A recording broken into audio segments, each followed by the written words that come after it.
Assalamualaikum warahmatullahi wabarakatuh. Perkenalkan, nama saya Alif Pandu Patriasyam dari jurusan Sistem Informasi dengan NIM 2236111. Di sini saya akan memberitahu kepada teman saya tentang teknologi informasi.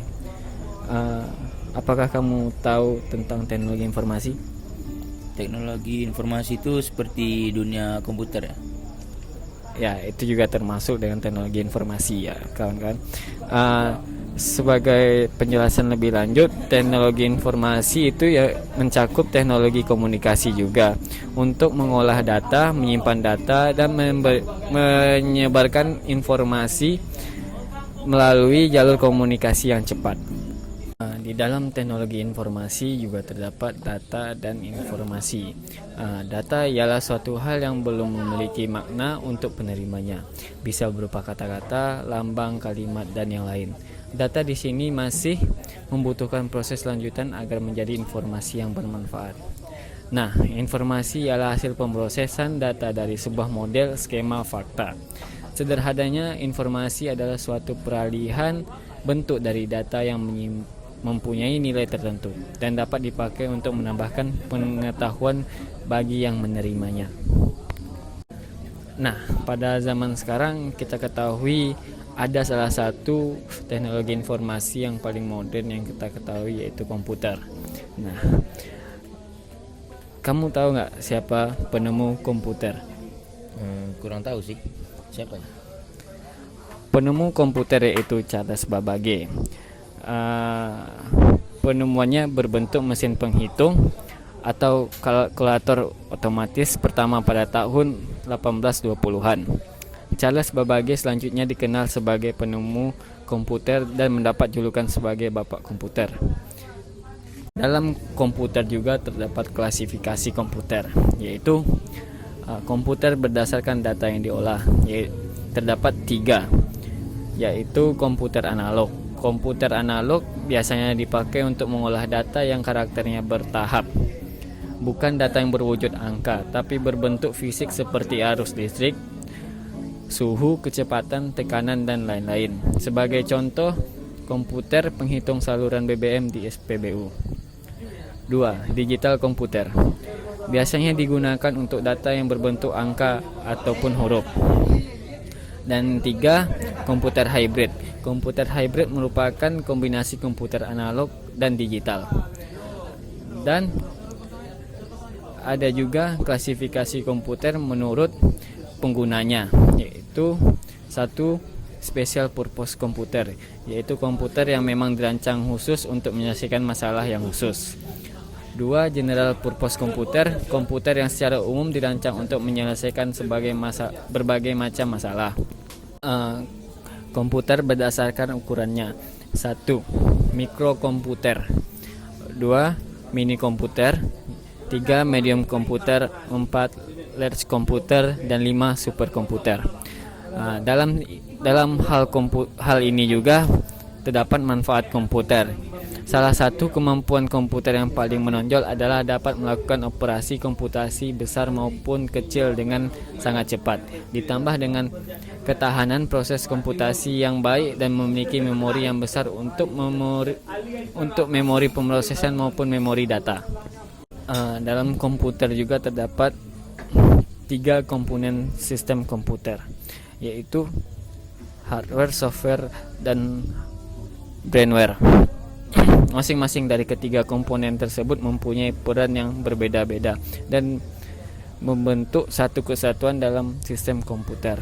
Nah, di sini saya akan tanya lagi, dalam 3 komponen komputer tersebut, apakah Anda tahu salah satu dari 3 komponen tersebut? Yaitu hardware. Contohnya seperti CPU, keyboard, mouse gitu. Bagus. Nah, hardware adalah perangkat keras yang mempunyai bentuk fisik. Hardware dapat dioperasikan secara langsung dan berfungsi sebagai penghubung antara pengguna dengan sistem komputer. Beberapa contoh dari komponen komputer antara lain adalah mouse, keyboard, monitor, RAM, dan masih banyak lagi. Hardware sebenarnya masih terbagi lagi menjadi 4 bagian, yaitu input device, output device, processing device, dan storage device. Keempat komponen ini memiliki peran dan fungsinya masing-masing. Software. Sedangkan software adalah perangkat lunak yang tidak memiliki wujud fisik. Perangkat jenis ini terdiri dari program yang bertugas untuk mengolah data yang sudah dimasukkan ke dalam hardware. Software kembali dibagi menjadi 3 bagian berbeda, yaitu software sistem, software aplikasi, dan software tambahan. Software sistem adalah perangkat lunak yang bertugas untuk mengatur komponen pada komputer secara menyeluruh. Komponen ini terdiri dari sistem operasi seperti Windows, Windows XP, Windows 7, Linux, macOS, dan lain sebagainya. Software aplikasi adalah rangkaian program aplikasi yang dapat digunakan pengguna untuk menyelesaikan sebuah tugas tertentu. Dapat dikatakan bahwa software aplikasi merupakan program pelengkap pada komputer yang digunakan sebagai sarana pengolahan data. Beberapa contoh software aplikasi yaitu web browser, Mozilla Firefox, Microsoft Office, dan lainnya. Sedangkan software tambahan sendiri mencakup deretan program yaitu mampu menjalankan tugas-tugas khusus atau tambahan sekalipun melindungi perangkat hardware. Contoh dari software tambahan meliputi data recovery, defragmenter, screensaver, dan backup. Yang selanjutnya yaitu brainware. Brainware adalah salah satu komponen yang jarang disebutkan dalam sistem komputer.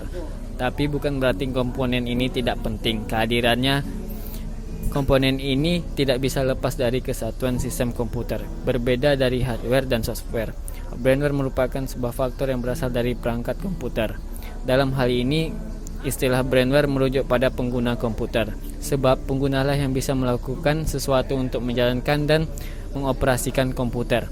Tanpa pengguna, komputer tidak dapat beroperasi secara maksimal. Contoh dari brainware sendiri antara lain programmer, sistem analis, operator, dan administrator. Nah, dalam sesi akhir ini saya akan memberikan kesimpulan juga. Dari kesimpulan dari materi ini yaitu ada banyak jumlah perangkat keras dan lunak yang memiliki spesifikasi masing-masing. Akan tetapi pada kegunaannya masih terus dikembangkan. Akan ada perubahan spesifikasi baik itu hardware maupun software untuk memenuhi semua kebutuhan dari setiap proyek ataupun kegiatan sehari-hari. Pada akhirnya perkembangan dari software maupun hardware akan selalu memperhitungkan manfaat secara luas, sehingga pemakaiannya akan mempertimbangkan berbagai cara-cara menggunakannya lebih baik di ruang lingkup fungsi lebih luas lagi. Sekian penjelasan materi yang dapat saya sampaikan. Lebih dan kurangnya saya mohon maaf. Dan saya tutup dengan Assalamualaikum warahmatullahi wabarakatuh.